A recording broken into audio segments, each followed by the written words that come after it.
Well, I think Jordan and I are in sync. Maybe we are in sync. It just feels like we're out of sync over Skype. All right, let's try it one more time. Okay, ready? Yeah. Okay, 3, 2, 1. Now. Okay. Fuck it. All right. Oh, well. It's fine. I'll do what I can. Yeah. Okay. All right, we ready then? Yep. When you're ready, Eddie. No. Oh dear. All right. Hello and welcome to the Funfiltered podcast. I'm back. I'm alive, and You are alive. Yay. today Yay. I'm joined by Jordan Hello. and Sam. Hello. If it sounds different, we are doing this over Skype. We're all in quarantine. We are all in quarantine, so we're seeing how this goes. Yeah. It didn't go well last time, but No, fucking abysmal. but it seems better so far. Yes. We'll see how it goes. God knows how it's going to sound in the end product. So apologies in advance for any crackly distort. But you know what? You get this for free, so fucking put up with it. Yeah. We are making you content while everyone can't leave their home, so we're giving you something to listen to. Or... Not only are we giving it to you for free, we're making it without anyone asking us or wanting us to do it. So I think, frankly, wind your neck in if you've got any complaints. Yeah, that's fair enough. I respect that. Okay, let's crack on then, shall we? Yeah. Okay. We've all watched The Invisible Man. Jord? Jord, have you watched The Invisible Man? Yes, I watched Okay, The Invisible alright. Man. What are you saying? You're the outlier. You're the rogue. You're the wild card. You know, you never know if you're going to watch the things. No, I did watch The Invisible Man. I watched it at like 2 o'clock last night. Okay. I mean, to be fair, I watched it at 10 a.m. this morning. I also watched it this morning. Yeah. Oh, so not only did I watch it, I actually watched it first. You actually watched it? I actually watched it first. Yeah. Okay. Thoughts? It was alright. I didn't mind it. I thought I was going to hate it more than I did. Okay. Why did you think you were going to hate it? It's not really the kind of films I watch very often. Horror or? Yeah, like, because it's obviously... No, you don't watch women-led films, do you? No, I can't stand them.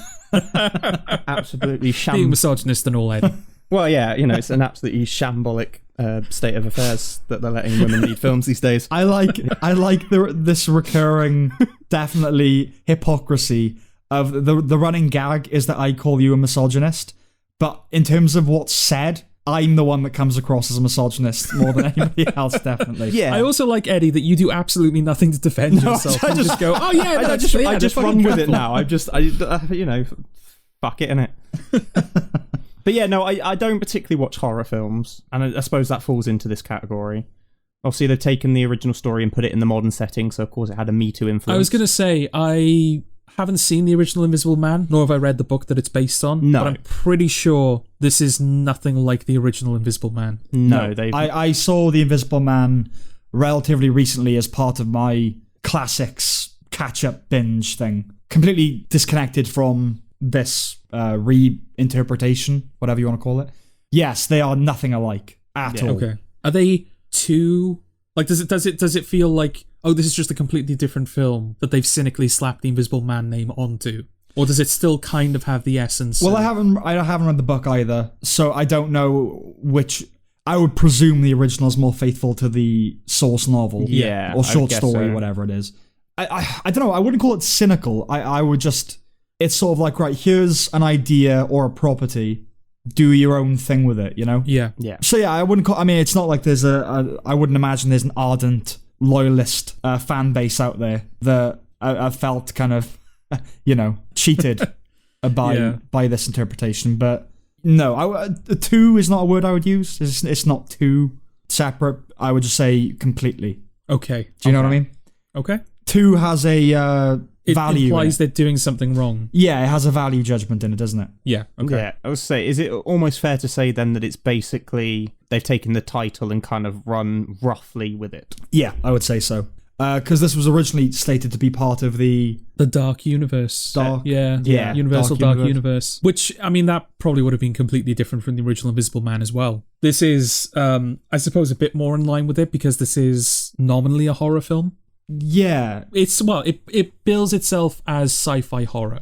Oh, does it? Yes. Okay. And I suppose Okay. I can't dispute that because there is sci-fi in it. And there it is kind of, I suppose, literally a sci-fi horror. To an extent. Yeah. When you think sci-fi horror, there's a whole kind of panoply of image that you get. And yeah, it's not sci-fi horror in the same way that, like, aliens. Yeah. It's not that sort of sci-fi horror. This is minimalist, brutalist sci-fi horror, you know? Right. It's a psychological thriller, isn't it? It's not even really a horror It's sort of film. a traditional, like your typical woman alone in a house and there's something after her type of horror film, but the horror gets explained. Yeah. So I suppose that's where the science fiction element comes in, is the explanation of what's going on. Yeah, it's scientific. It's not supernatural. That's the sci-fi element, I guess. Yeah. Jord, what did you think, broadly speaking? I liked it more than I thought I was going to like it. The film kind of started, and it did look just like any other horror film of this ilk. It looked like Insidious or... You know, not in terms of it's sort of like how much it was pushing the horror. It just physically looked like those type of films. Okay. So I just kind of went, okay, this is going to be not necessarily a slog. I'm not going to be engaged in this. Right. But I think the thing that sort of, I guess, won me over, and I'm not saying won me over in the sense that I'm like, you know, oh, this is such a great film. Just in the sense of, Don't okay, lie, I have we all good know you feelings bought it on towards Amazon this. Video. Is that where it's available? Yeah, it's like $15.99. They were like, it's the price of like 2 cinema tickets. I was like, nah, I can get 4 for that. It's $15.99 to get The Invisible Man. Yeah, because they took it out of the cinemas and put it on demand, didn't they? Yeah, but how does that work? I don't know. I don't know whether you get to scandalous. keep it. Yeah, I don't know whether you get to keep it or not. But it's like $15.99 apparently. If you can keep I would it, assume so. Fair do you know enough. what? I'm gonna while we're doing this, I'm gonna look it up. Okay. I've got Amazon on my computer, so let's have a look. If you buy it now, then okay, I can sort, because it's like the price for cinema ticket and the DVD, but it's less than both. Yeah, that's fair enough. If it's just to rent it, nah, that's bullshit. Yeah, no, it's $15.99 to rent, and it's billed as early access. Right. Nah, because you see, with early access, because in video game language, if you buy a game early access, I think you get to keep it. I don't think you have to rebuy it when it comes out for real. So what it says on Amazon is rentals include 30 days to start watching it, but then you only have 48 hours to finish it. Oh, right, okay. Right. Yeah, I'm not paying $15.99. I happily watched it illegally. So, yeah, we all don't did. say that. I don't give a shit, George. I've got nothing to do while I'm off. I was going to say the police are a bit preoccupied at the moment with other stuff. Yeah, they're telling me off for going for a fucking walk. I genuinely, okay, this is going to be a bit naughty now, admitting this, but... You went out for 2 walks, didn't you? No, in order to get Eddie's microphone to him, I had to leave the house and I had to physically go to Sam's, pick up the mic and deliver it to Eddie's, which I'm pretty sure that isn't covered by essential travel in the eyes of the government. You had a Tesco bag in your car, George. What do you mean? Yeah, that's the thing. In order to, in case I was pulled over by the police, I took a bag of shopping with me. Just so I could go like, I've been shopping. She had an alibi. Yeah. I had an alibi, yeah. I haven't done it since. I've legitimately only left the house to go shopping. Yeah. Now. But it was the day of the lockdown. We were like, shit, we need to get Eddie's mic to him. Otherwise, we're just not going to be able to do these podcasts. Well, it's essential travel if you're a Funfiltered.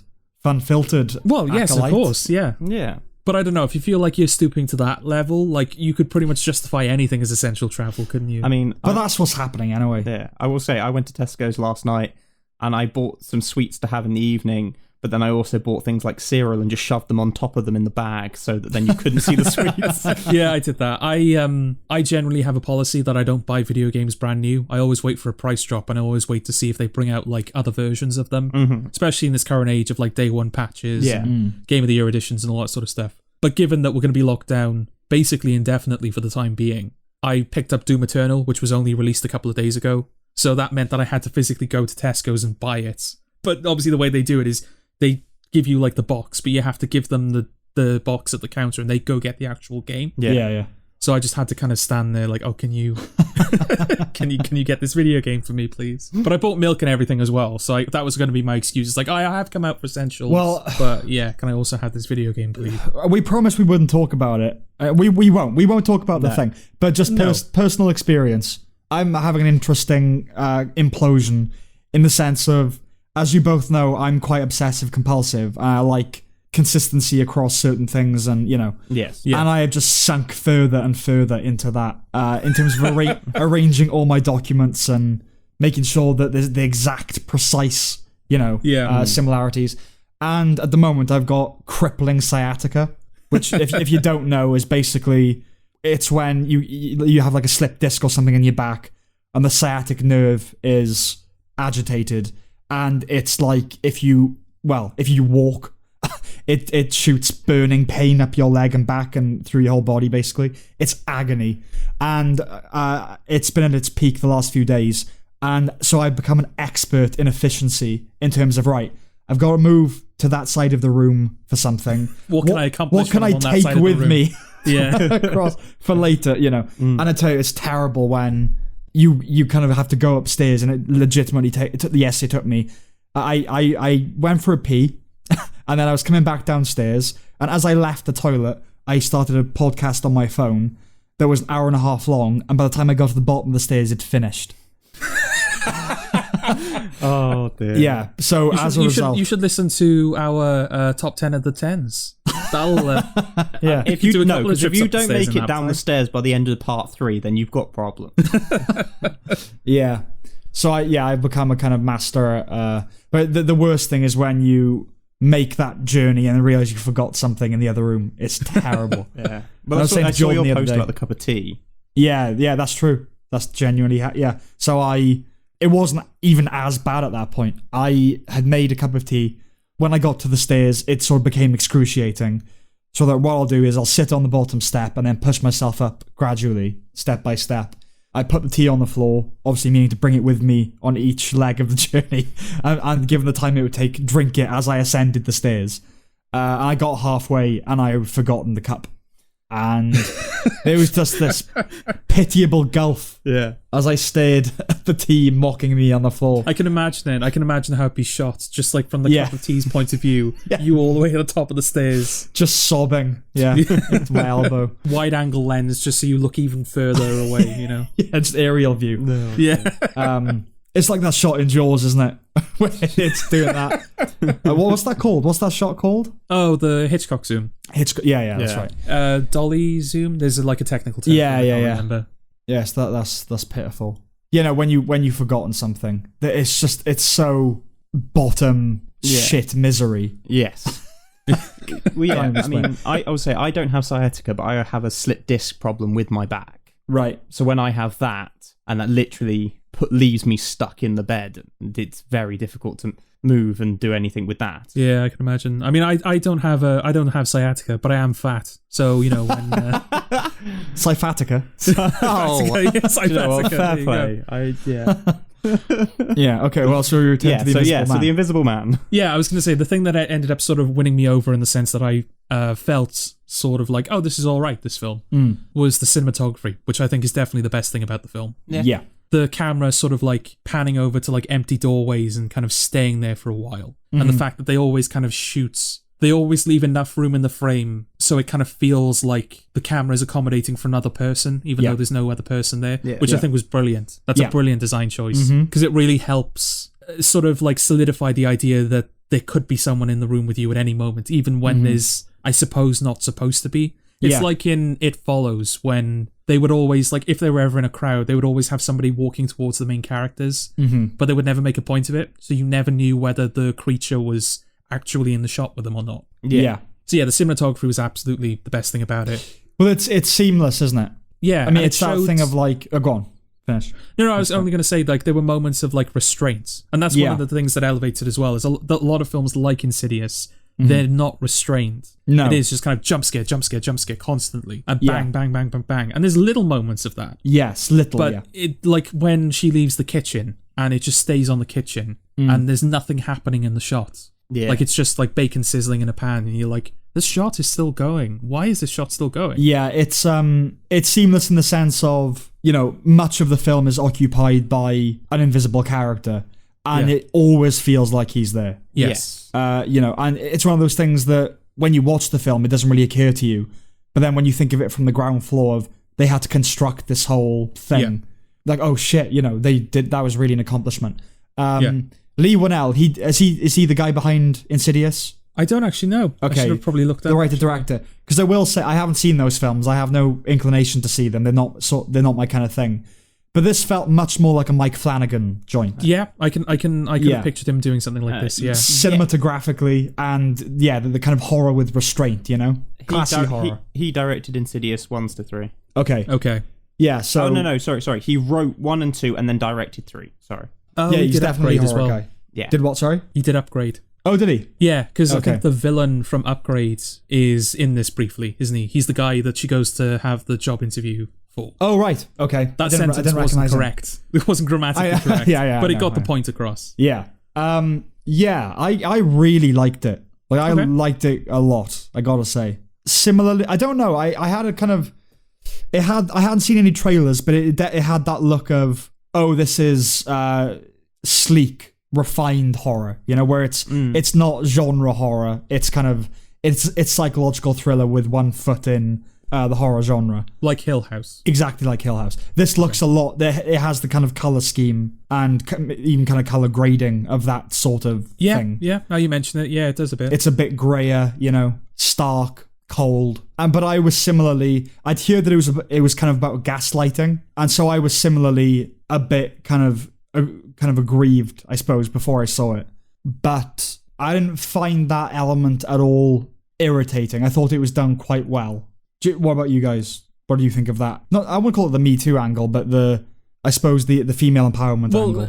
Okay, are you referring to the ending when you say that? Because that was the only moment where I felt like, okay, if you were going to make a point of this being female empowerment, it would be this moment. No, I mean, yes, okay. The arc is one of female empowerment, but I mean the theme of women and men, you know, women being controlled by men, abuse and that sort of thing. If you're going off the sentence Me Too, I think it's Me Too light. Okay. Well, it's only the one guy. It's the villain. Well, he's the only person, and his brother, and his brother, I suppose. Yeah, but the the main character, is it Cecilia? Her name? Yeah. Cecilia lives with a guy, like with a friend. Yeah. You know, and he's not like that at all. No, but it's still clearly trying to do a wider thing about how men have gaslit women. You know, it's not saying all men are like this, obviously. Yeah, but it's using that character to represent a certain type of maleness and masculinity, isn't it? I mean, the fact that when she goes to that job interview that you mentioned, she says that she worked in Paris, and he says, "Oh, is it a rule that all good-looking women have to work in Paris?" And she kind of brushes it off. There are little moments like that in the film where it's kind of suggesting a wider, more insidious chauvinism. But that's definitely what the film is about. A man making a woman think she's crazy when in fact he's behind it all. Yeah, no, I don't dispute that. It's absolutely about that. Almost to the point where I felt like I didn't know whether for the first couple of instances when we should probably say what the story is, shouldn't we? Yeah. It's basically this woman, Cecilia, who she, at the beginning of the film, escapes an abusive relationship with this like very, very rich optics guy. He works in mechanical optics, whatever it is. And she finds out not long after that the guy has apparently killed himself. Yeah. And then for the rest of the film, she starts to believe that he has built some sort of invisibility suit and is sort of fucking with her life. Which he is. But here's the thing. It's called The Invisible Man. The trailers show basically an invisible man. We know that she's right. As soon as she floats the idea that he's invisible, we know that she's right. Mm-hmm. But I don't know if we're supposed to think initially that she is legitimately going crazy. I don't think so. No. Okay. I think the thing is they run with the going crazy bit for long enough that it's probably supposed to be going, oh, well, maybe she is going crazy because you didn't think she was going crazy. Yeah, I don't know whether the film is sort of like initially... it's supposed to create the impression. Oh, maybe like when she goes to the job interview and she opens up her portfolio work and it's empty and she goes, I definitely put it in here. Moments like that, I don't know whether you're supposed to... to like hint at the possibility that there is no Adrian. Okay. Adrian being the name of the ex. I really don't think that's the case. I think what that's doing is showing what it must look like to other people. Okay, yeah. Yes. Because that's what it's about. It's about a woman that... It's a facsimile for kind of women who've been abused and then paranoia and the trauma, the post-traumatic stress disorder after it. Yeah. I like after the escape, when she's like trying to go to the mailbox to collect the mail and there's like a jogger coming towards her. Yeah. And the footsteps are really loud and it makes you feel like, oh God, something's going to happen. Yeah. So it's her kind of in these situations where she looks like she's a bit mad and her saying, no, you don't get it. It's Adrian. You know, it's my ex. And everyone's like, oh, okay. You haven't resolved your trauma, you know. But yeah, never... even though that kind of is throughout the film, I never felt it was heavy-handed, you know? No. It's kind of... It's obvious, but it's not heavy-handed. Yeah. It's oh, I can see what they're doing here, but they're never hitting you around the head with it, you know? Yeah, no, I mean, there's that. I'm not a fan of, you know, when people reimagine pre-existing properties. Like, let's just take this for an example. So it's the Invisible Man, but we're making it in 2020. So the Invisible Man's suit will be, because he's a technology optics guy. I usually don't like that sort of easy surface updatery. Yeah. But I felt this was fine. Like, that's the only detail really. You know, it's science fiction generated. It's not inexplicable, but that's it. Other than that, I was like, okay. Yeah. Well, that's the thing, isn't it? Like, as soon as that suit comes into play and you discover that suit, all horror is gone, because you know what's happening now. You know what the monster is. There's nothing to be afraid of, basically. Not to be afraid of, no. I can't say I was ever afraid. It didn't get me on that level. I was never afraid by the film. But this is why I sort of say, like, I don't know whether the film was trying to imply that she was legitimately going crazy. Yeah. Like, I know that thematically it wouldn't make sense, because we have to be aware, we have to know that this is happening from the beginning to sort of understand the theme of the film and for the film to explore that theme. Mm-hmm. But I don't know whether, as a horror film, it would have been a better decision for her to, like, wake up in the middle of the night and the door is open, and we legitimately don't know whether she left the door open or not. Things like, because she goes outside, and she's sort of like, she's outside in the cold air, and you see the breath coming out of her mouth, and then next to her you see breath coming from the Invisible Man's mouth. Yeah. So you know that there's a presence there. Mm-hmm. And I don't know whether for the first 2 or 3 scares, maybe, no, they're not really scares, but yeah, you know, whether the film should have kept his existence of secrets. Yeah, I mean, I don't know. I don't recommend it on the horror level. There are a few little moments, but for me, like, horror, I do find myself jumping a lot. I tend to just write off the film. Yeah. Right? Okay. So for me, a horror film, it can work on 2 levels. It can work on the level of it's unsettling me with its atmosphere, or it can work on the level of I acknowledge this is objectively a horror film because it deals in those areas and has tropes and all the rest of it, but it's just an idea expressed in that format. Okay. So this would fall into that category. The film didn't really unsettle me. There were little moments where it's like, ooh, okay. But for the most part, it's, oh, I see what idea they're doing here, and they're doing it in a horror-y psychological thriller context. And I appreciate that. I just enjoyed it as a drama film, I suppose. Yeah. Because, like at the beginning, I think is the first suggestion he's there, the bacon, or the eggs. She's cooking, she leaves the room, the camera stays fixed, and then the heat is turned up, and it creates a fire. Yeah. So, like, you know before she does that he exists. That could be an instance of... Because you suggesting that now, that was kind of the until this moment, I didn't consider that was him. Yeah. So, yeah, like, I don't know whether that sort of plays into what I'm saying. Like, that could, like, that's a moment where, oh, is she genuinely, like... I don't know. I think there's a film exists, you know, that could have gone that way, or a potential film exists that could have gone that way. I think the fact that you see the heat turn up is the film saying, right, you're meant to be with her, know that it's another figure. That's my interpretation, though, you know. I think it's not trying to make you doubt her. It's trying to make you feel the anxiety of, please, other people have to believe her, you know? Yeah, it gives us a sense of, we know that he's there, but obviously everyone in the story doesn't. Yes. So, yeah, it's going for that kind of approach rather than... Okay, that's fair enough. Yeah. I mean, it would have changed the film, wouldn't it? If we didn't know... Yeah. Until, like, the end of the second act, for example. Yes. That there was another presence in her life. That would have completely changed what the film was about. So I'm not saying necessarily that the film would be better if it did that. I'm just wondering if you are going to build this, because this is Blumhouse as well, which they do pretty much almost exclusively do horror films. Yeah. So I don't know whether, like, as a genre film, it would be better to do that. But as a film, like, as it is, it doesn't ruin the film or anything. Yeah. No, I mean, I like the I mean, it's a very simple film across the board, you know. I increasingly like simplicity in storytelling. Right. Yeah, so I like the simplicity in the sense of there's no doubt about her mental state. Like I said, that is open for interpretation. Yeah, another film could have done that, but yeah, I liked that it was about her having to prove that she wasn't crazy, you know? Because, yeah, a film where you're skeptical, what's the jeopardy? I don't really know what's the point. Do you know what I mean? Like, if she is mad, I don't really know why I'm watching it. Well, it's more about the concept, isn't it? Just like, it's a you're mood, alone. a mood You're piece. alone in a house, but you're not alone. Like, that's a scary idea, which the film, again, because it's about gaslighting, the film can't explore that. But I'm not saying necessarily that it should. It's No. But the it's horror like, doesn't stand up because of it. It's almost like the equivalent of it was all a dream, isn't it? If I'm watching a film about all this and, yeah, she's just mad, like, right, nothing's happened. I haven't gained anything from that experience, you know what I mean? Yeah. Yeah, but no, the ending is interesting. Okay. Because you do kind of get a climactic sequence, but it's not at the end. Oh, yes. Yeah, and I thought that was interesting. Because spoilers, she is remanded into a healthcare facility. Pending trial.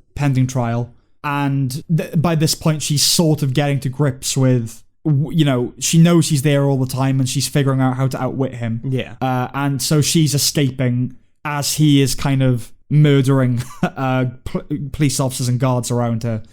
So that's kind of the big action-y ending. Yeah. But then the actual resolution is essentially the villain is in cahoots with his brother, and he sets his brother up to be killed and sort of stages his own kidnapping, basically. Makes it look like his brother kidnapped him.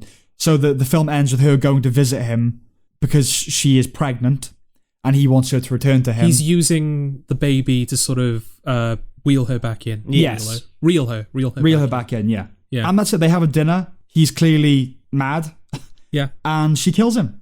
And that's the ending, There's no big fight. There's no big... She uses a secret invisible suit and she stabs it. Yeah. Well, she cuts his throat. Cuts his throat. And then the cop who she has lived with basically just decides, yeah, all right, I'll let you go. Well, yeah, how did we feel about that? What, that he lets her go? Yeah, I suppose that he lets her go. I mean, I'm with him. Yeah. With the cop. Yeah. Yeah, fuck it. Okay. Man needed to die. She killed him. You can't prove it. Fuck it. Is it a bit not hypocritical, but like the whole film she's been like tormented by this guy. Yeah. He's like completely ruined her life. He framed her for murder using this invisible suit. And then at the very end of the film, she basically uses her cop friend to get herself into a situation where she can kill this guy. Yeah. And he figures that out. But eventually, but ultimately he just kind of goes, yeah, okay, I won't tell anyone. And then she walks away and she's smiling, and it's like, I don't know. I think there's nothing wrong with that, mate. I mean, this is a woman who's been abused in every which way by this guy. He's been a spectre over her entire existence. He's not going to stop. He has a story that is convincing. You know what I mean? Like, no one's going to believe her. How is he going to be stopped? He has to die. Yeah. Okay. Do you know what I mean? I think in real life, I would condone his murder. Like, genuinely. Yeah. Right. Well, Okay. I do love the fact though that she, in the end, she does technically get away with a double homicide because she kills the brother and she kills him.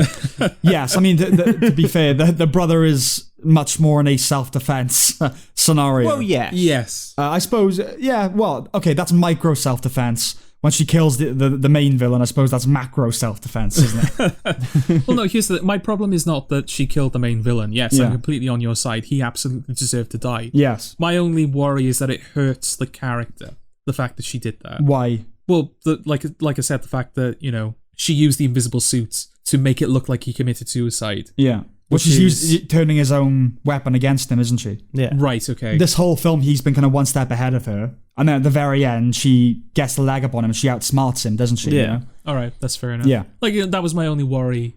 Coming away from it, I did kind of feel like, I don't know. She's been like, I understand, like, that guy is dead. Yay. And she was able to defeat him and she's finally escaped him. Yay. But I don't know whether her adopting the methods that basically the methods he's been using this entire film, I don't know whether that hurts her as a character. I don't think so. I mean, she can't defeat him with love, can she? No. I don't think it's hypocritical. It's not like...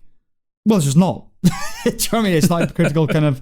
It wasn't like at any point in the film she said, in any situation, it is wrong to kill. Yeah, okay. It's not as if they've established a rule that they're breaking. Yeah. Yeah, okay. The moment that I didn't like love it, but I kind of loved it. I small L loved it. The moment that for me was the when her sister is killed. I was like, oh, they're really going out there. Okay. Like, I thought the sister would she'd win her sister back around. Do you know what I mean? Yeah. Oh, yeah, that's clearly what they're going for. Yeah. She dead. Yeah. No, I thought I was like, oh, shit. Like, stakes just shot up into the stratosphere. Yeah. Yeah. And when it sort of... because he's done other things prior to this to kind of subtly fuck with her. Yeah. So when he kills her sister... And then she's in like police custody and they're saying, oh, earlier in the film you did this and earlier in the film you did that. It's like, oh, okay, this whole thing was a plan. Yeah. He wasn't just like trying to make her feel like he was genuinely setting her up for murder from the start, you know? Yeah. Like, oh, that's nice. I think it's... Not that he was setting her up for murder. That wasn't nice. The fact that the film was is, nice you know... narratively. Yeah. No, I had a degree of empathy for him in the sense I thought, okay, if I wanted to fuck with somebody, and I had that suit, that is exactly how I would do it. Okay. You know? I wouldn't just like push them. I'll just be physically aggressive. I would just slowly drive them insane by like moving something or so I was like, oh, he's got the right idea there. I sympathize with that villainy, if not his motive for it. Yeah, I mean, a thing that added to the Flanagan-ness is the guy who plays the main villain plays Luke in The Haunting of Hill House. I thought I recognised him. Yeah. I couldn't place him, yeah. Elizabeth Moss is really good, I think. Just kind of perfectly judged, you know? It's never too hysterical. It's never too victim-y. No. She just kind of strikes the right level. Yeah, she feels real. Yeah. Like, she looks dishevelled and she looks like she's been crying all the time. Yeah, she genuinely looks like she's in the position the film is telling us that she's been in. Yeah. It's really nice. No, I love the moment. I was just saying, with any film like this, obviously, there is a lot of people throwing themselves around, and I felt like for any of that, she's handled it quite well. However, they've done it with the tricks of... Oh, yeah, it's digital trickery, isn't it? Oh, yeah, they manage... Yeah, there are a couple of fight sequences with the Invisible Man while he's invisible. So it is basically just people flailing around. But it's well done enough. It never feels too goofy. You know? So it's never gimmicky either. It's not, like, there's an obvious kind of opportunity to do a Quicksilver sequence, isn't it? In the sense of one really hyper-stylized going down the corridors, he's fucking up all these cops. And there's a little bit of that, but it was the right level. Because if you're going to watch... Go on. No, I was going to say, isn't the fight sequence he has with Cecilia one take? Yeah. Yeah. But you're not... it is, but I didn't think that when I was watching it. I gotta say. Yeah, that's the best kind of thing, I suppose. But, if you're going to watch a film called The Invisible Man, you want a fair degree of people being thrown by nothing. Yes. And, I liked all that. I mean, Elizabeth Moss has got one of those faces anyway, like not to sully the poor woman, but she's kind of the face of prestige TV drama because she just she looks like a person, you know? She doesn't look like a film star. Yeah. She's not unattractive. She's not ugly, but she looks real. Yes. You know? Yeah. I really liked it. I would recommend it, but not as a horror film. Yeah. Don't watch it as a horror film. Yeah, that's fair enough. I would also recommend it. It sounds like you liked it more than I did, Sam. Yeah, but I liked it. You know, I'm not like put out by how much you like it or anything. Mm-hmm. You just clearly like it a bit more than I do. Yes, but yeah, go watch The Invisible Man. Fair. It's all right. Yes, do that. Okay. Should we talk about Doctor Who? There's like such a sigh in your voice. I do love it. It's just like, oh, okay. We're not talking about anything else, are we? I don't think so. I mean, you can talk about. Are we? I'll say you can talk about my dissension into TikTok. I don't know. I don't really know what that is. So yeah, sure. Let's do that. Go ahead. No, what? It's hard if you don't know what TikTok is. But I think most people know what TikTok is. But if you know what Vine is... I do know what Vine is. Okay, so TikTok kind of is like the new thing. Yeah, it's sort of filling the void that Vine used to fill. But yeah, they do like short clips and stuff like that, and then they put them up like they did on Vine. Right. And basically through sheer like not really knowing what to do with my time, I was playing games on my phone and the ad kept coming up, and I was like, let's just see what people actually put on this shit. Right. And I found like 3 clips that made me laugh, but other than that, it was fairly dross. I've got like a force field against that sort of thing. Because I see it all the time on my phone, on adverts and things like that. But it's just a word to me. I've never had an impulse to dig into it. I do not recommend. Well, advertising really doesn't work on me. It never permeates. Ever. I could see 1,000 times and I won't want to buy your product. But... yeah, I mean, it just looks repulsive, doesn't it? As most of these things do. Yeah. Well, I think TikTok is populated almost exclusively by Gen Zers. Right. 14, 15-year-old Americans, yes. Yeah, people generating the content are all horrific. Younger than us. Yeah, these are the people that will now be... they're all like... a bunch of them live in a house in America together, and they just make TikToks together. Yeah, they all seem to inexplicably live in like large houses that have like pools and. Aren't we all they in seem to have in infinite Los money Angeles? In Los Angeles, Aren't we all making TikToks together, lads? When you think about it, we're all running out that clock, Jord. Oh right, I see. Where's he going with this? Have you heard about this? This is a whole realm of YouTube I'm unfamiliar with because obviously I don't have kids. But there's this kid that just unwraps presents. Yep. What? What's that about? I mean, I know YouTube, but what? He's like a multi-millionaire kid that just unwraps presents, and children like to watch him. Okay, fuck. Yeah. What, we're doing this wrong, boys. Right.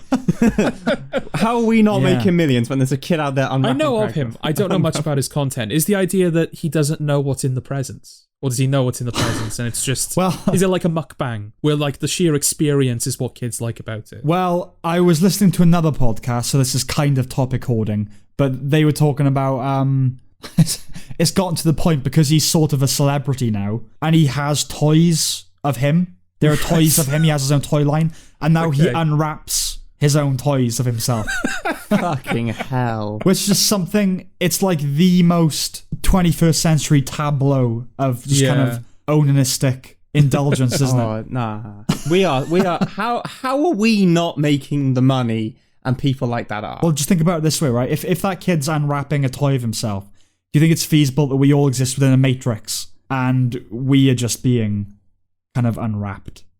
Well, we're like the third stage of a Russian doll. We're not even the big doll, you know? No. Well, we're what was it? We're the postmodern stage of the universe, right? What?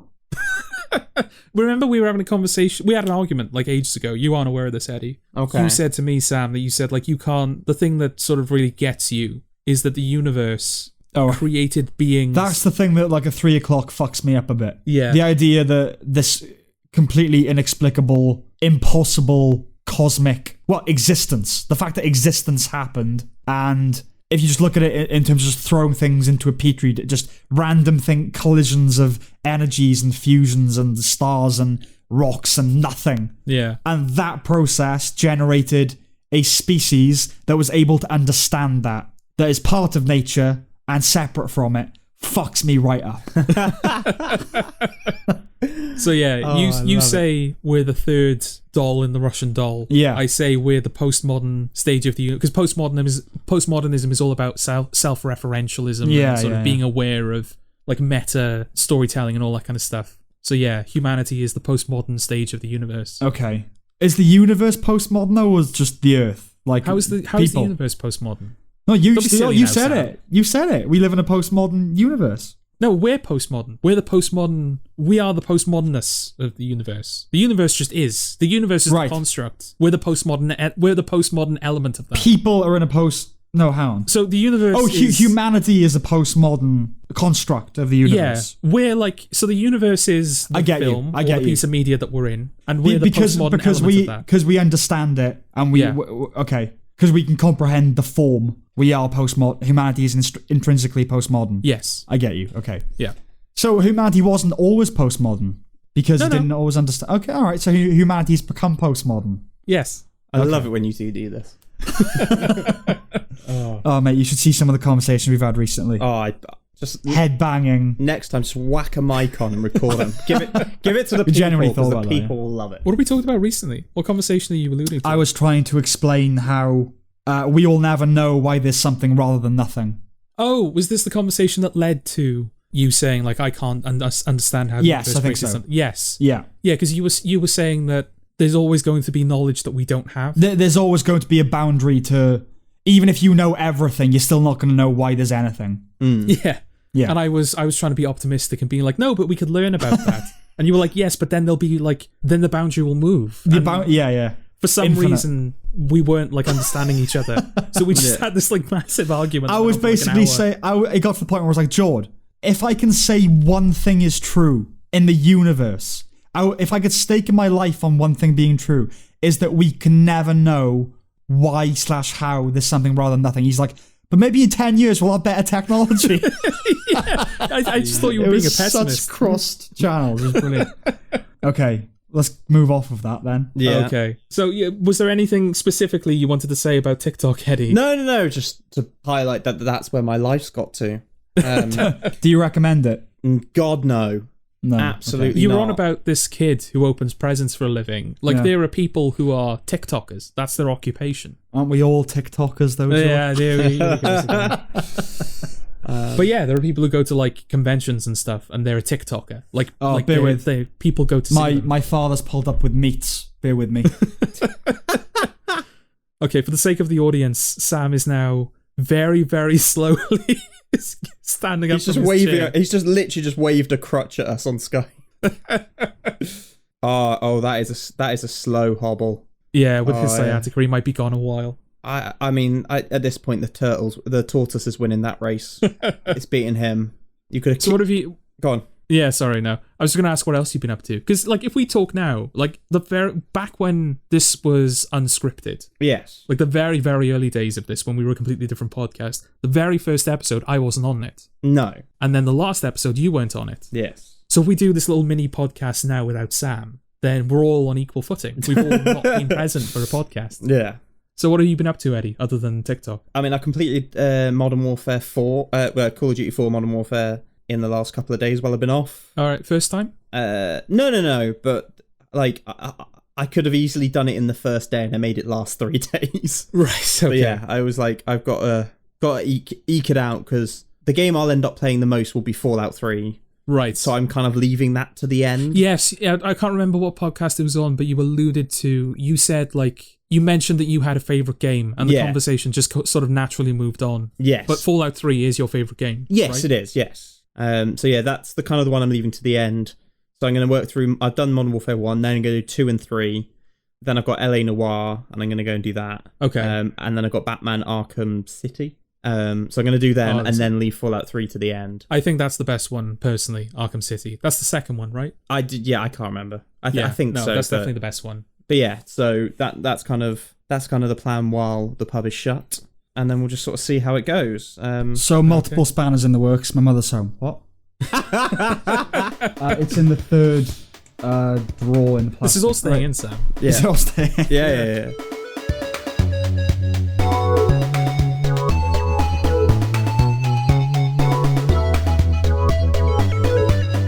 Right. Shall we talk about Doctor Who then? Yeah, let's do it. Yeah. Well, it was, I was saying to you guys before, it was halfway during this series that the mammoth titanic task that I had ahead of me became very clear. Like, oh yeah, this isn't just a few series, this is 12 cable length series of this. But yeah, series 2. Series 2 of Doctor Who. I've watched series 2 of Doctor Who. What do you think of series 2 of Doctor Who? It's not as good as the first. Okay. Yeah, I don't know whether it's my mood. I mean, like, I have got the sciatica. I don't know whether my mood is different, but I'm just a lot less generous. I don't know, a lot less wanting to watch it. It hasn't, like, it's not all of a sudden, like, bad or all of a sudden terrible. It's just becoming more of a job for me. Okay. Yes, I don't like Tennant as much as I like Eccleston. Okay. I don't think he's bad, though. I think he's pretty good. He's definitely pitching it to a younger crowd, I think. Yes. Kind of broader, a bit more silly. I think episode to episode, for me, the quality was lower. Again, I have no idea what the consensus is here. I don't know. I've never heard series 2 mentioned as, like, pinnacle Doctor Who. Okay. But as I've said before, I think series 1 is considered like the underrated season. Like, people never really talk about series 1, but when they do, they're always like, oh yeah, that was actually a really good season. Yeah. I don't know what the opinion of series 2 is. I know that for me personally, you know, like when you sort of, there are certain things that just trigger nostalgia within you. Mm-hmm. Yeah. And that nostalgia usually takes the form of like an image or a sound or a smell or something a memory like that. thumbnail. Yeah, exactly. Yeah. For me, the combination of David Tennant and Billie Piper, that is nostalgia for me. Okay. Even though Tennant isn't my favourite Doctor and Rose isn't my favourite companion, and even though there are some there's some decent episodes in this series, this isn't my favourite series. Mm-hmm. Just the combination of the two, I see that and I go, that is Doctor Who, the thing that dominated my childhood. No, I get that. I think that's the case for a lot of people. A lot of people would connect it back to Tennant and Piper. Yes. When without having seen it, I always thought of Eccleston. Okay. I don't know why, but him in like the it's, I guess, a DVD cover for the first season. Him in like the leather jacket with Billy Piper next to him. That's what I think of when I think of Doctor Who. I see. Yeah, so again, I have absolutely zero nostalgic connection to the show. And I am judging it on an episode-to-episode basis. I know Torchwood is kind of the running motif of Series 2. Yes. But episode-to-episode, I found it substantially weaker than Series 1. Okay. My favourite and least favourite episodes, I don't really have a least favourite, but my favourite episodes will probably surprise you. Go on. My guess is that the most acclaimed episodes of Series 2, The Girl in the Fireplace. Yep. Rise of the Cybermen, maybe? I think so, yeah. Okay. My favourite is The Idiot Lantern. Oh, interesting. Yeah. That's my favourite episode of the series. Do you want to explain yourself then? I don't know. So which one's the Idiot Lantern? I have just... That's the Mr. Magpie's Electronics, where the TV is sucking people's faces out. Oh, The Wire. Oh, no, Yeah, that's Wire. fair enough. Yeah. That's fair Mark Gatiss wrote it. Yes. And I really liked his first series episode as well. So maybe I like Mark Gatiss. Okay. I tend to prefer, even though Doctor Who, you know, its scope is infinite, and so he can go trillions of years in the future, theoretically. Yes. I'm sure he does. It does, whatever the fuck he's supposed to say now. They do. Yeah. It's like Sam Smith in it. We'll get to Sam Smith, actually. No, actually, it's quickly slotted in here. You've seen the fucking Sam Smith shit. Yeah. Is this the thing of him crying in his mansion? Yeah, taking pictures of himself crying. Yeah. And then... have you seen the responses to it, though? Oh, I know people aren't happy. Yeah, so the best response of that was someone pointing out that he was crying about being stuck in his mansion for like a couple of days. And I don't give a flying fuck, Sam. I don't give a flying fuck. Fuck it. He crying in his fucking mansion like a little bitch, and then they sat there going, Anne Frank survived 2 years in a cupboard. Yeah.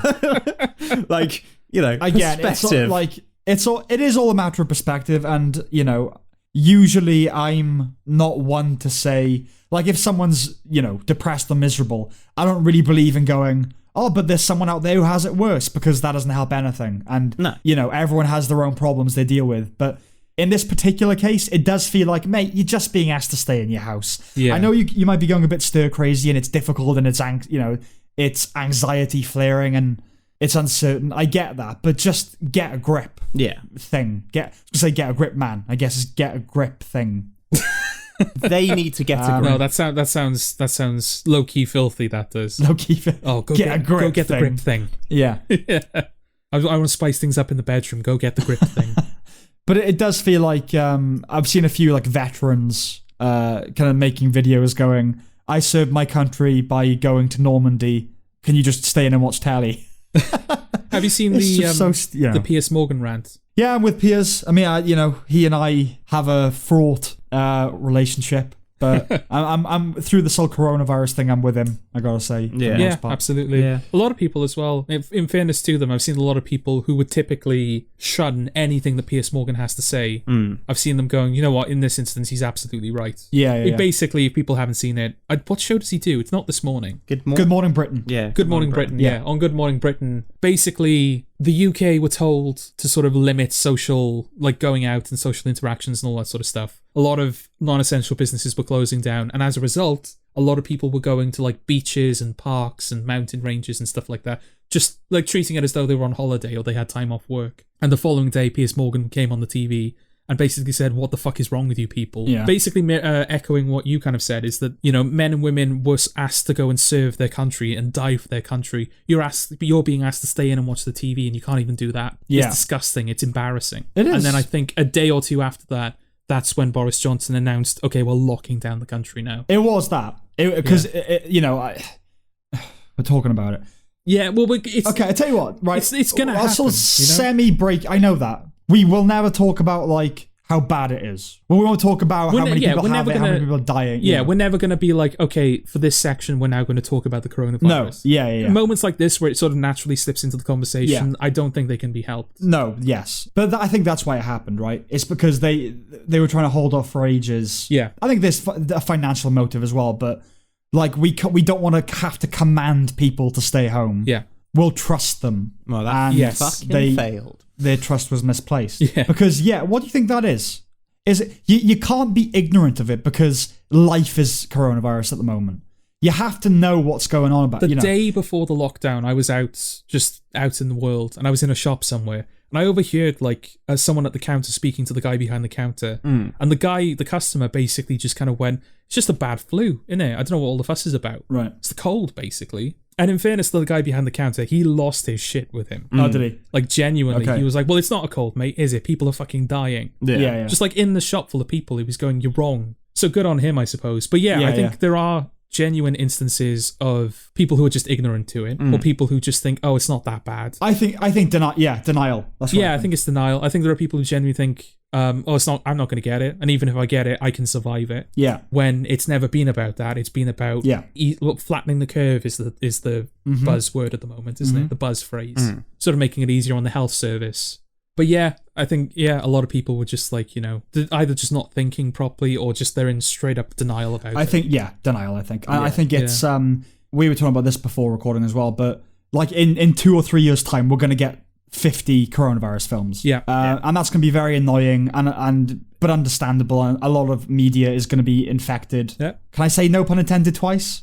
I can. Infected, no pun, but it obviously was intended the second time. Yes. It's going to be infected with this stuff, even if only vaguely. Yeah. But it is interesting to see some of the things, some of the phenomena that is springing up in the wake of it.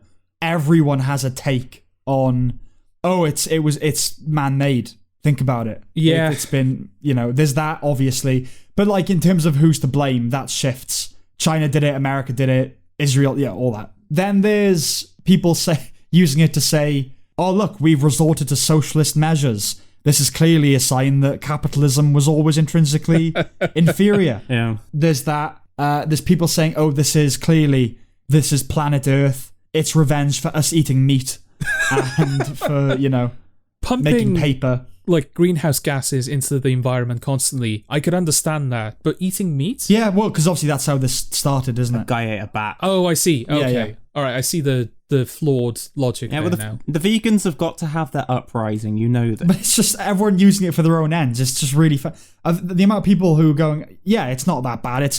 We get coronavirus, actually, we've had loads of times, and we've had strains of it loads of times. It's like saying... we've had the cold before. Yeah, but every time you get it, it's different. Otherwise, you never fucking get it again.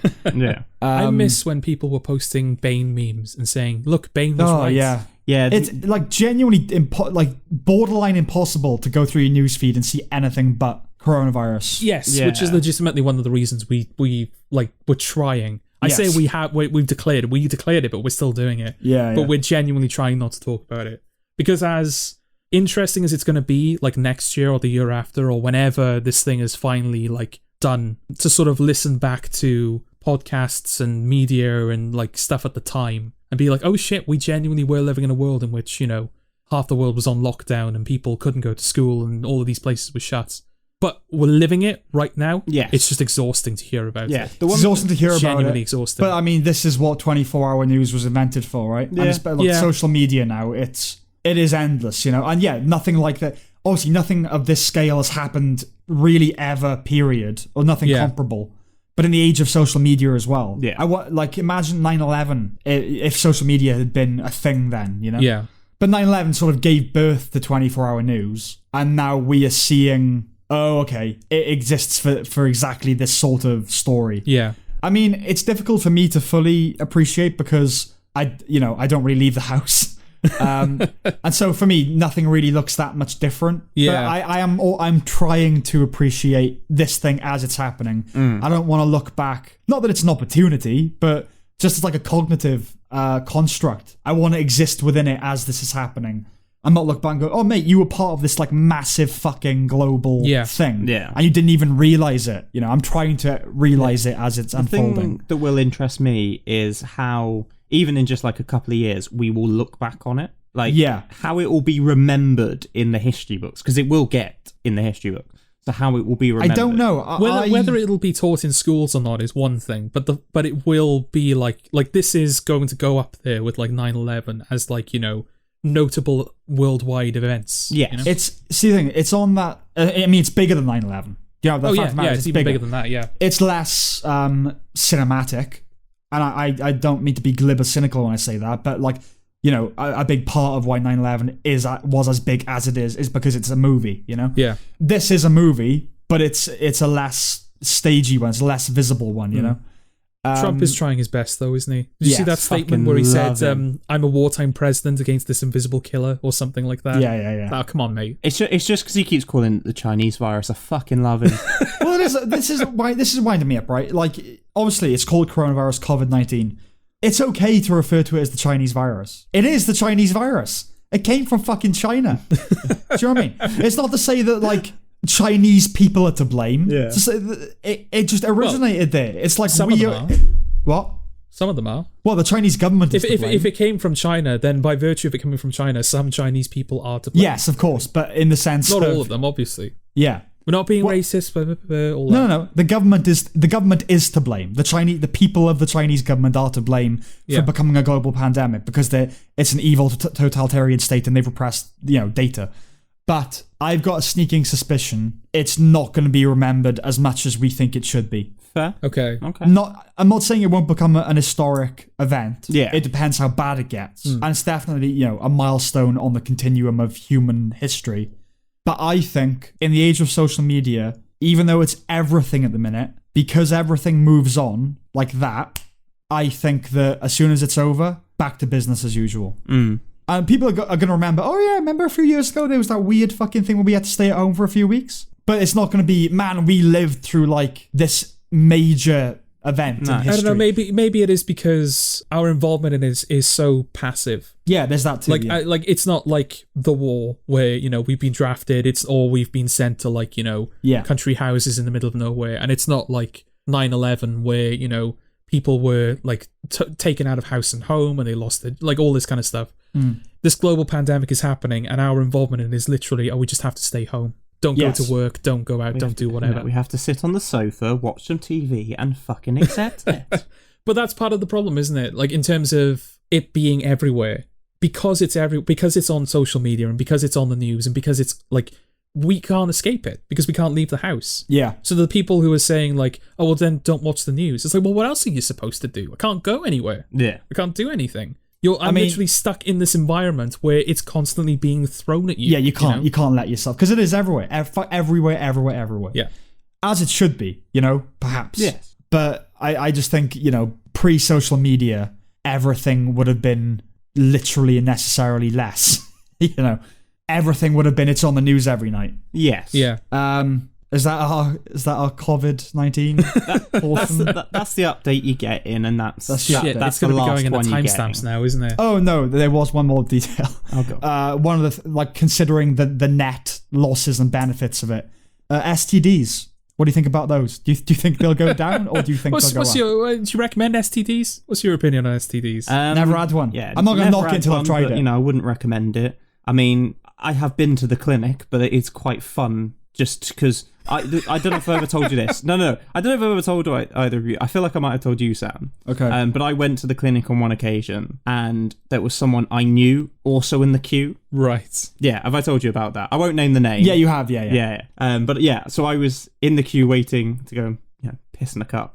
And there was someone in the queue, and I hadn't seen them in quite a while, and they were just like, "Oh, hey," and I was like, yeah, this is not the time to be quite friendly, to be honest. We're both waiting to double check we don't have to fucking clap. It wasn't the person that you know, didn't. No. Okay. That would have been funny. I would have laughed. Well, madam, you've saved me a very awkward phone call. Yeah. I can't imagine going to an STD clinic. It would be so humiliating. it's like I'm slagging you off now, but I don't know. I would just feel so uncomfortable. Hey, at least I know I'm clean. At least I know I'm clean, sir. Yeah. Well, surely it's bolstering him. If you couldn't imagine doing it, but Eddie went and did it, then surely Eddie is the better man here. Not that I can't imagine it, that I wouldn't be courageous enough to do it. I would just sit there in shame. Do you know what I mean? Well, was that the experience you had going there, or is it like matter of fact? I mean, I've been enough times now. You've been enough times. Yeah, I've been enough times now. Jeez, what are you doing when you're not on this podcast, Eddie? Not that anymore. But no, I've anytime anything's been vaguely casual, I've gone and got myself checked, generally speaking. Vaguely casual. Okay. Actually, no, to be fair, that's actually strictly not true, because when I was in a relationship, I also went and got myself checked. Right. Okay. At what point does this become too personal? I understand you need an element of your life thrown into the conversations to kind of like the USP of, oh, listen to this podcast because so that you can hear like these personalities. But you're literally just being like, oh, I don't care. That's the thing, Jordan. I'm very open. No, that's fine. I'm just wondering, like, from an audience perspective, at what point is it literally just I'm just listening to a guy talking about like going to the doctors and. But I mean, I wouldn't want to listen to a podcast where people were being particularly reserved about themselves. No, I know. No, I'm not saying that you were going too far, Eddie. Not at all. It just kind of popped into my head of like, at what point does it become like uninteresting for an audience, or sort of like uncomfortable? I've told the audience that I've had a finger up my ass, so. You have done that, yes. But that's funny though. Uncomfortable. I mean, the people who are listening to us are in their 20s. They're not going to be oh no, he went to an STD clinic. Oh dear me. I don't know if that's what happened to this good Christian podcast that I was listening to. Yeah, exactly. Yeah, the podcast which did an episode on pornography 3 episodes in. I might genuinely upload that episode on Pornhub just to see if we get any traffic. Do you know, we probably would. Yeah, maybe. I don't know. I mean, you'd have to fit the audio to the background of someone doing it. But I don't know if I refer to it in that episode, but there's a whole like subsect of Pornhub which just has non-pornographic content. Of course you know this. And it gets a decent amount of traffic, I think. You know too much about porn. If you're putting on porn, could you lace in like faintly in the background that it's almost not subconscious, what's the word? Subliminal. Just the sound of you panting. Just so it does tick the box, you know? What would be the title? Because you have to come up with like a, hot blonde gets blah blah blah, like that kind of, like what would we do for that podcast? 3 dudes jacking it to Pornhub. Or we're not jacking it. Our existing description: 3 adult males audibly indulge. Yeah. Okay, so we return to Doctor Who. Sure. Okay. Pornography, Doctor Who. The Idiot Lantern. Yes, was my favorite episode. Yeah, go on. Tell us about it. Yes. So I think I said, even though the scope allows him to go to the impossible future, I prefer the historic episodes. Mm-hmm. Yeah. Okay. I think Mark Gatiss has a good feel for that sort of stuff, a good ear for kind of archaic dialogue. And it's not like archaic in the same way that the Dickens episode is. But no, I quite like World War II stuff. I'm a big fan of the Holocaust. Can we just title this episode, I'm a big fan of the Holocaust? We've had like 3 Jewish... Yeah, maybe give the Jewish Nazi stuff a break related. for a minute, for a little bit. Nah. If only the Nazis had thought that way. Just give them the weekend off. Yeah. Maybe that should be the title. If only the Nazis had thought of it that way. It's like, gas the Jews. It's their Sabbath. Oh, okay. Maybe not today. I don't know, what's better, gassing Jews, like not gassing Jews on the Sabbath, or only gassing them on the Sabbath? Because if you're only gassing them on the Sabbath, you're gassing Jews for a less period of time, but it's more insulting because it's like their day of worship. I think you're like doubly insulting them by gassing them. I think they might take net fewer deaths than the passive-aggressive religious insult. Yeah. It's like, yes, so we killed Jews Monday, yes, Tuesday, Wednesday, Thursday, Friday, Saturday. Whoa. Roll. Stop. You're going too stop far. That. Stop now. Yeah. So yeah, Doctor Who. The Idiot Lantern. It's a simple, like, old-fashioned sci-fi story. It's World War II, and that's, this voice is broadcasting, and it's drawing people in, and... Yeah, I don't know. I liked that one. It was neat. It's interesting that you bring... Are you done summarizing the episode? Yeah. Okay. It's interesting that you brought that one up because there's something I wanted to ask you. In that episode, the Doctor goes into a household that is led by what is clearly an abusive father. Right. That's the idea, right? If I remember I don't know if he's abusive. Is he abusive? He's controlling and he's controlling. Yeah, I don't think he's physically abusive, but he's like, an old-fashioned. Yeah, like the wife goes in the kitchen and makes the tea, and she's not. She has to do what she's told and all that kind of stuff. Yes, and there's a bit of that with the children as well. And obviously, as the episode goes on, the wife sort of finds the courage to kick him out of the house. Yeah, and he's sort of leaving the house, and the child of the family is sort of talking to the Doctor and Rose, and he's watching him leave, and the child is like, oh, good riddance to him. And the Doctor and Rose basically go, you should probably go with him. Like, he's your father, Yes. You should sort of take this as an opportunity to help him become a better person. Yeah. Which I think is really nice. I think that's a really nice way to end off that story. Right. Because especially in modern Doctor Who, I feel like that would have ended with him being kicked out of the house, and the Doctor and the companions would have gone, oh, good riddance, he's a terrible person, he's irredeemable. Yes. Yeah, and then someone in the background holding up a flag that just has women on it, yay. Yeah, exactly. But I think because of modern politics, I think I've seen a couple of people say that that's actually a terrible ending to The Idiot's Lantern, because the Doctor and Rose are knowingly letting this boy go back to an abusive father. And so it's irresponsible on the Rose and Doctor's part. Right. What do you say to that? Fuck him. Well, okay. We'll ignore what Eddie has to say. What do you have to say? Unless I missed something, he's an old-fashioned kind of alpha male ruler of the roost dick, right? Yes. He's certainly not physically abusive. I suppose it depends. Yeah, it depends on your framework of abuse.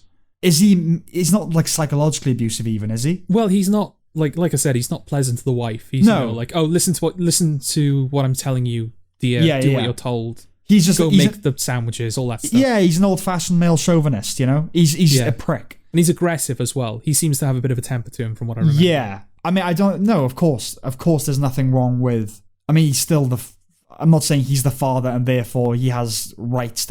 I'm just saying that a complexity of the world is you don't get to pick your parents, and so it's better that the kid attempt to, if the kid can forge a healthy relationship with the father, why not?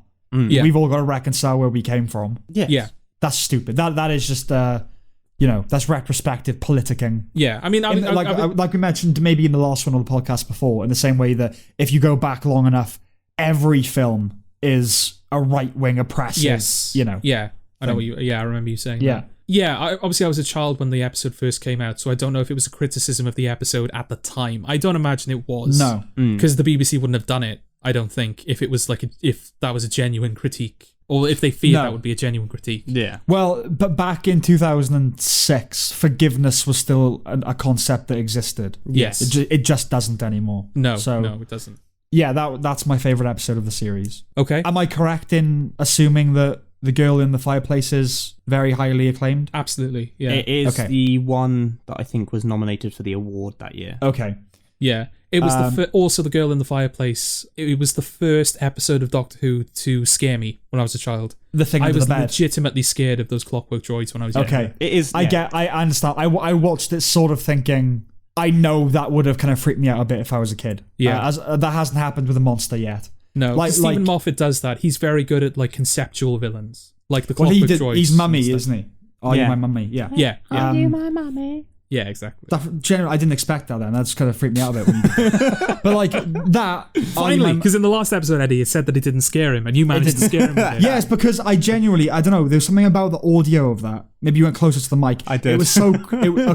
It was so crisp and different that I thought I was hearing that from somewhere else. So that's why that freaked me out. But... No, yeah, watching that, I didn't think if I was a kid this would scare me, whereas I did with the clockwork droids.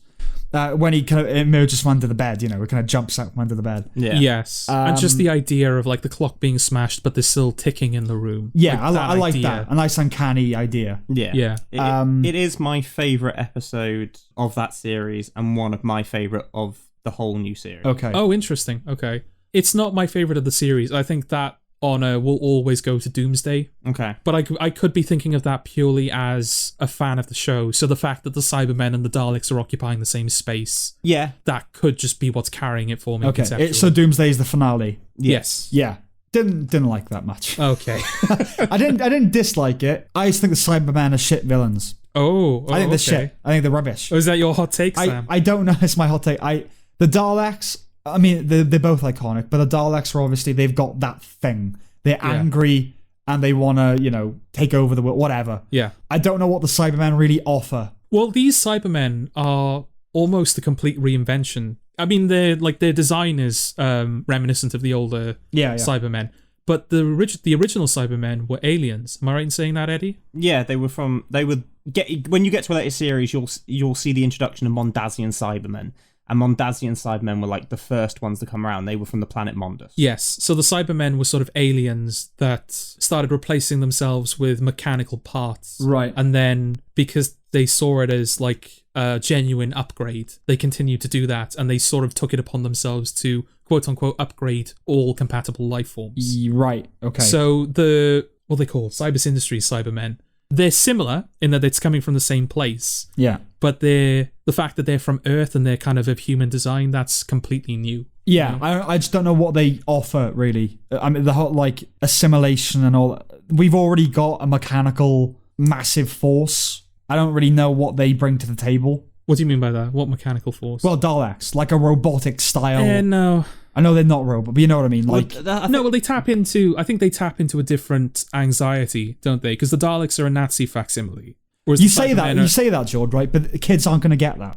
No, kids aren't going to get that, but that is legitimately where they come from. Like, I think Terry Nation, I'm pretty sure he's said as much, and he's the guy who created the Daleks. But it's definitely something that sort of existed in pop culture is, oh, look, the Daleks are Nazis. Right. What are Cybermen then? I think it taps in, obviously it's technology, sort of the fact that technology is becoming more abundant and it's sort of overtaking our lives and everything. Right. I also think there's the loss of identity as well. I think it's similar it's kind of similar to zombies in that it's sort of like we're all just becoming like one of the herd, you know? Okay.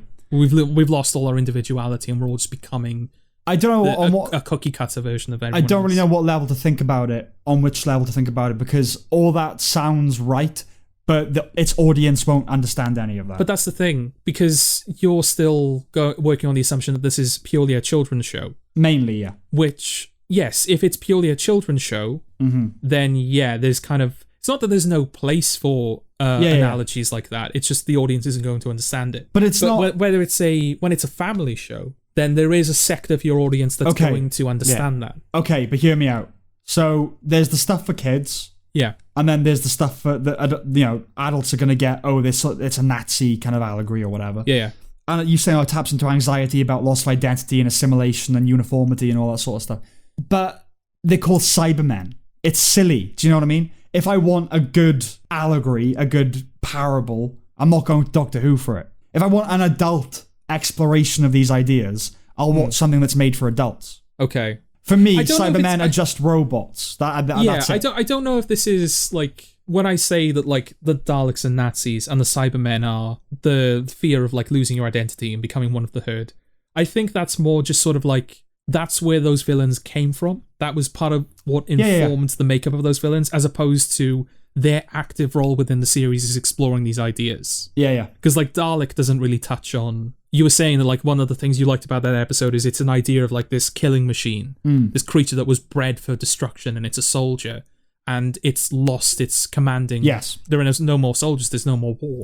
There's no guiding ethic. There's no guiding ethic anymore. Like, that's not an exploration of Nazi ideology at all, isn't it? It informs what the Dalek is, in the same way that I think assimilation informs what the Cybermen are, but not every Cyberman story I get is that, supposed to be I don't know. that. I don't know how you can say the Cybermen come from a place or come from an anxiety about loss of identity, but without exploring those areas. That is what it is, right? Maybe they did in Classic Who. I mean, I'm not the right person to ask about that. I don't know if you are, Eddie. I don't know how familiar you are with Classic Who. Only to an extent. It's the thing. So, I mean, you talk about viewing it from the point of perspective of a kids' show.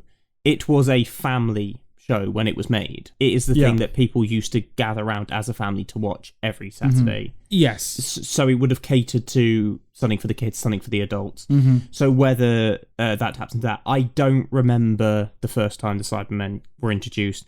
Daleks were in it basically from the off. I'm sure it's like the second episode. The Daleks were. Yeah. I can't remember when the Cybermen got introduced. I don't know. I don't think William Hartnell ever encountered them, but I could be completely wrong. I think they were Patrick Troughton. Yeah, I don't think first he and did. Foremost. Certainly, I think they came around at a time that they were. It's not just about like the fear of everything. Like they came around at a time when I think we were seeing advancements in technology and the upgrade, and I think that it taps into probably the fear of technology and taking over as well. Yeah. But beyond that, I don't know them well enough. Yeah. No, I mean, as I fair say, it probably wasn't a case of, oh, we want to directly explore these concepts. Let's make villains that do that. It might just be like, okay, we need a new villain. What sort of thing can we tap into? In the same way that the Weeping Angels, which you're yet to encounter, tap into the fear of like, oh, what if when we're not looking at statue, it moves? You know? Is that a typical fear? Have you telling me you've never had that as a child? No. You've like looked at the statue and like looked away and looked back to see if it moves? No, but I have when I'm drunk. No, but I do. You saying it, that makes me think, oh, that probably is fairly universal. I think it is, yes. But no, I never did that. I was a smart kid. What are you implying, Sam? I'm not implying anything. Read a book. It's just a personal thing, innit? Like I don't think they're very good villains for me, anyway. Yeah, well, Okay. I do think so. When I talk about the girl in the fireplace, the thing with that is the Clockwork villains are good villains, in my opinion. Yes, because I agree. Yeah, they are legitimately scary until you boil it down to take off the mask, and actually, it's just some mechanics. It's like, they're a lot less scary. Even then, when though, they don't there's have like because when you take off the mask, there's no face, there's no humanity to them whatsoever. The fact that they like dismembered members of the crew in order to use their body parts as like pieces of the ship, just like there's no not logic. What are they lacking that they would like without hesitation cut up a human being to use it as part of ship repairs? Compassion, empathy. Yeah, I suppose they're like purely pragmatic. Yeah, they lack humanness. Yeah, humanity. They lack humanity. Yeah, because a human would never do that. Yes, they were pretty good. I mean, I think the thing that makes them scary is the wigs. Yeah, like when he pops out from under the bed and the wig does a little kind of thing. Yeah, right. It's very like sort of uncanny movements. That's what gets me in terms of horror a lot. Yeah, I also like Sophia Myles in it. Yeah, she's pretty good. That episode, like I said, I understand why it would be considered amongst the best. Yeah.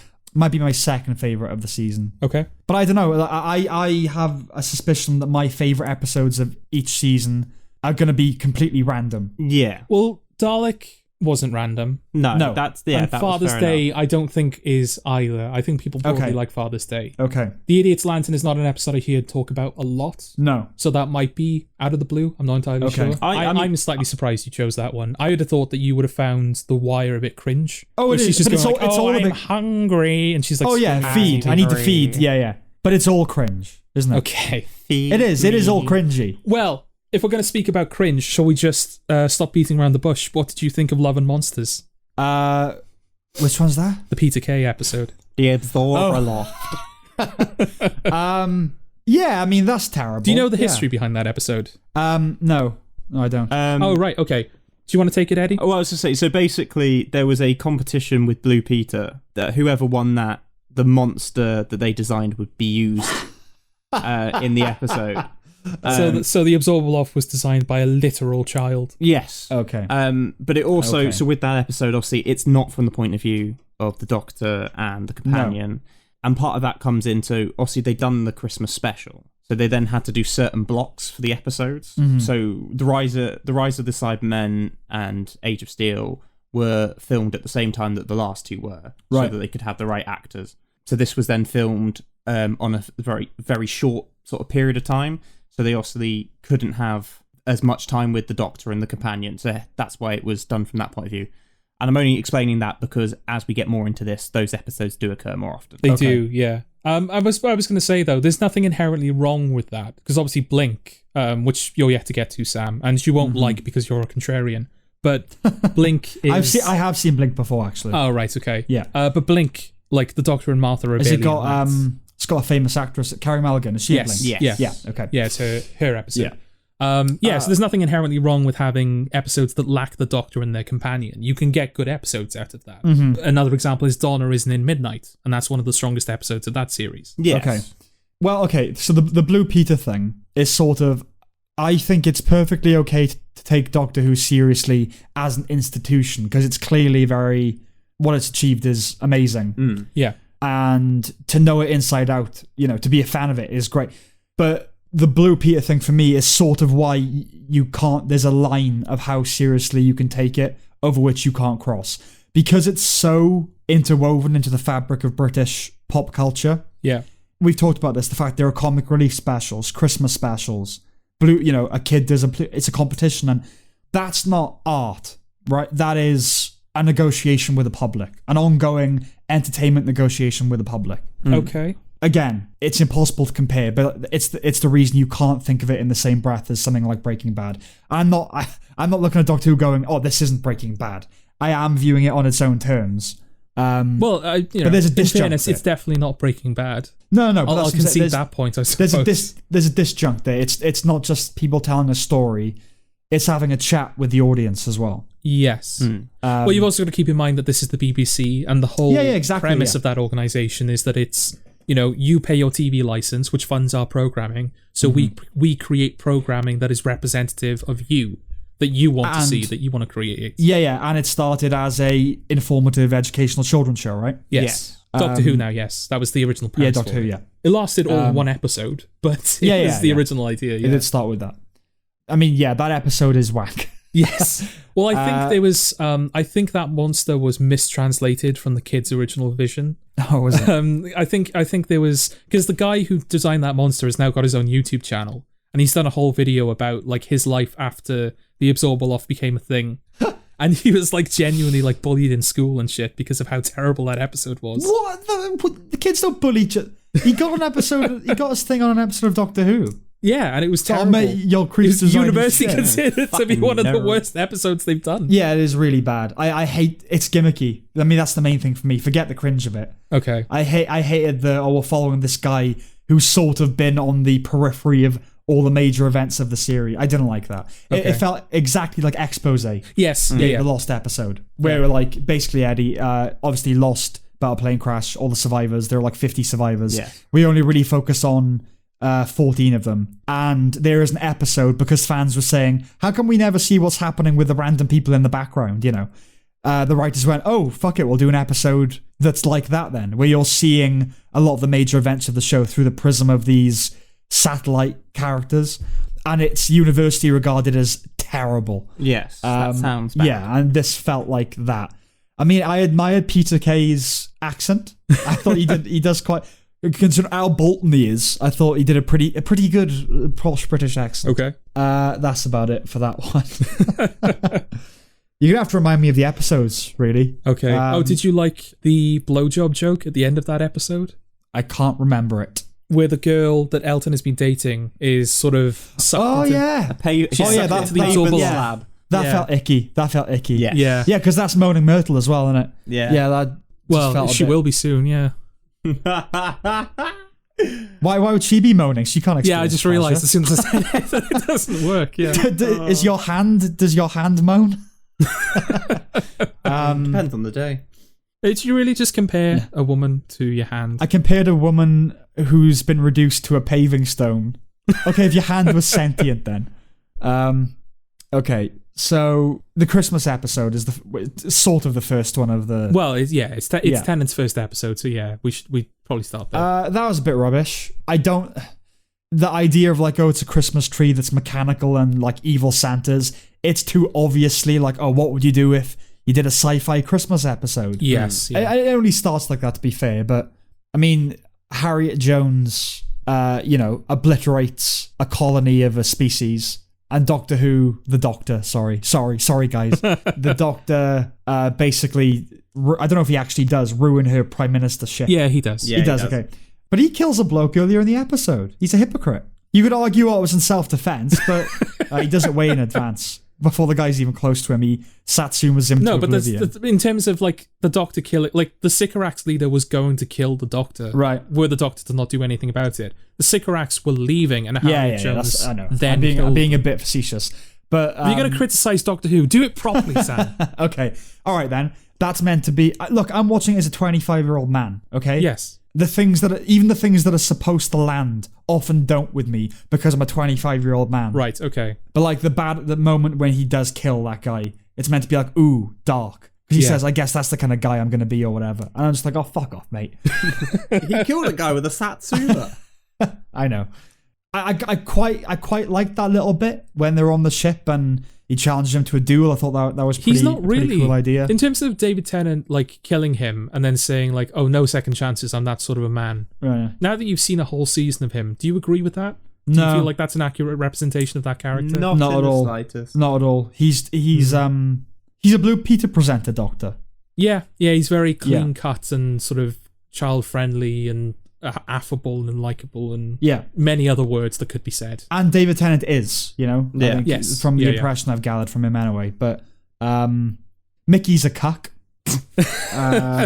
He's better in the last episode. He gets better. He gets a bit of bottle by the end of it. Yeah, that's fair enough. But I mean, in that Christmas one, already, his girlfriend just decided to go around the universe and all of time with a random bloke. And he just kind of blithely, not accepts it, but certainly doesn't put up much of a fight. But they're still, going out, though. Like, when she comes back, they're just going Christmas shopping and holding hands and stuff. And just the timbre of that relationship, it's like 6-year-old boyfriend and girlfriend. Yeah. Like, those two have not gone to bed with each other. Like, yeah. 100%. I know the tone of the show. But yeah, like, at the end of that episode, when the doctor saved the day and it's snowing ash over London, like, Mickey's there, and he's like, "You're never going to stay, are you?" She's like, "Nah."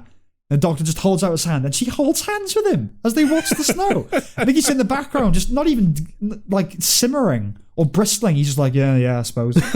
Yeah, no, I don't like that. Mickey needs to grow a backbone. He does start to do that, though, because, like, at the end of school reunion, he's like, "I want to come with you, doctor. I want to go traveling with you." And the doctor obliges. And she don't fucking like it. Yeah, her face is a bit like, the older I get. Why don't you just break up with him? Just break up with him. I don't know why she does. That's why I don't like her it. Safety net. But surely that would imply that they are sleeping together, because what could she possibly be getting from Mickey that she's not getting from the doctor? Black cock.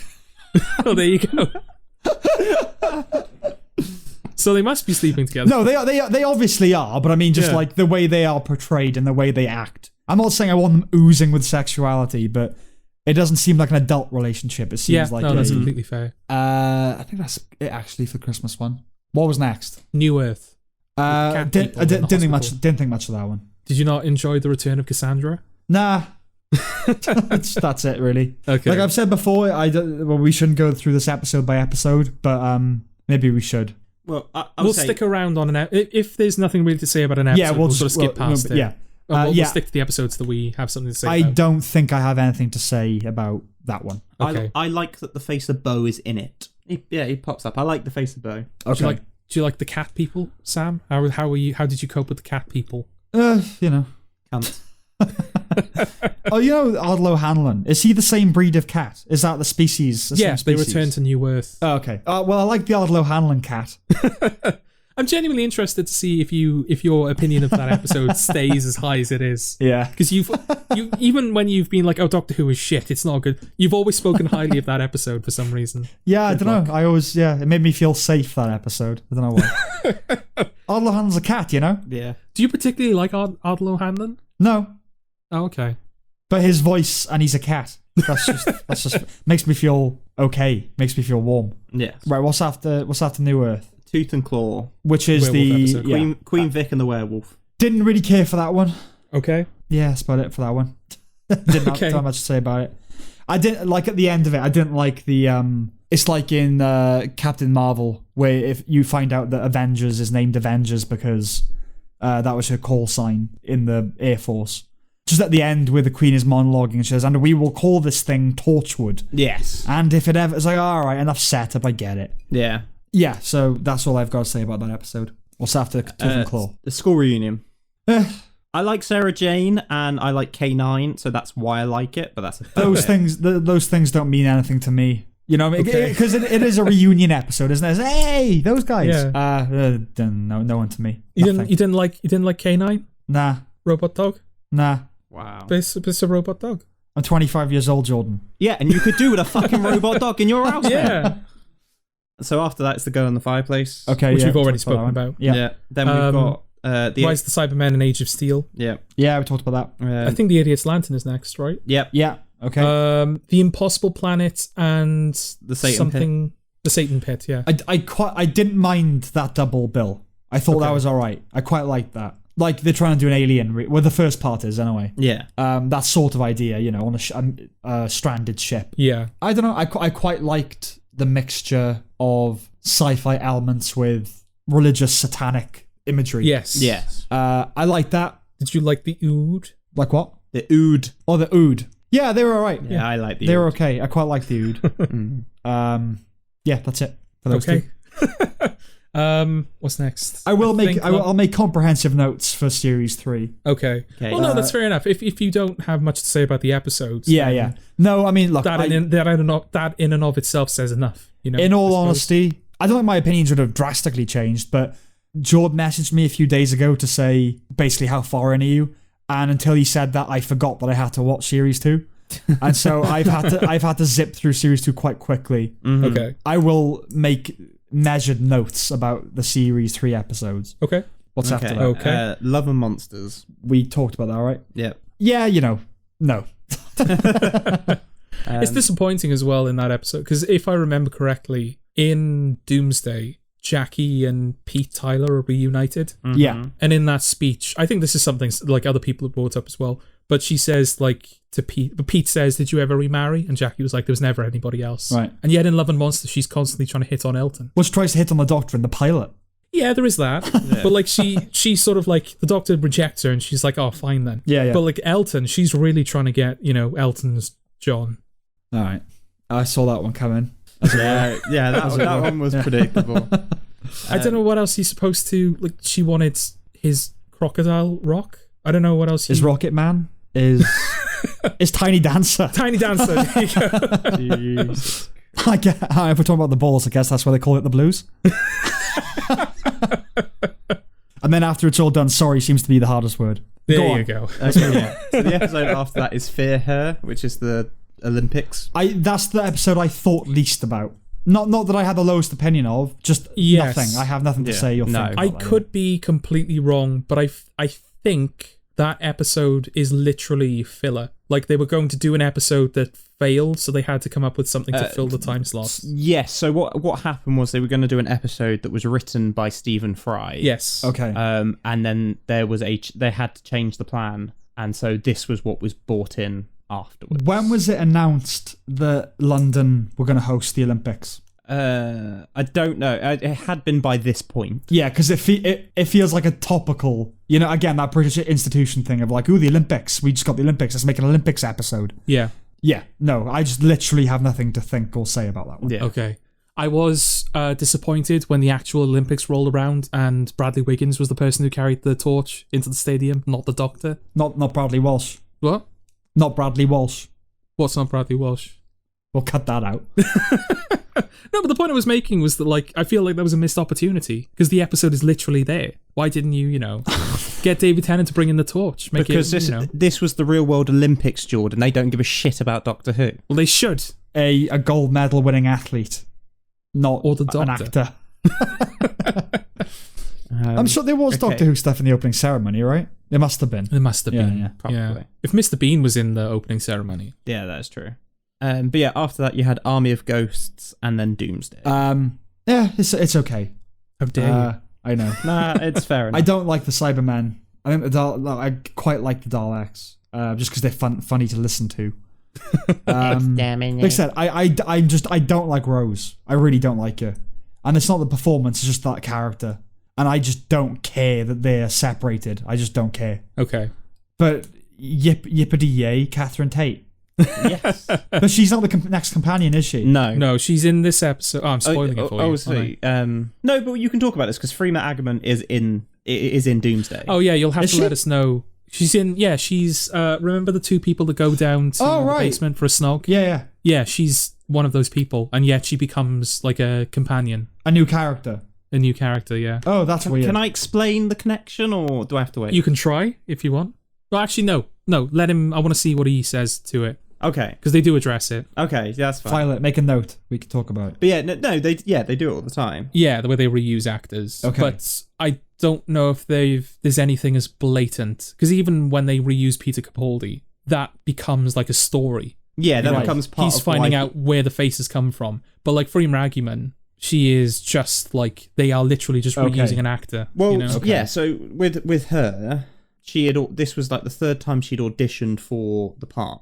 For a part in the series, and obviously she got this part, and because of all the versatility she'd thrown through the different auditions, that's why she was given the audition for the companion. I see. Okay.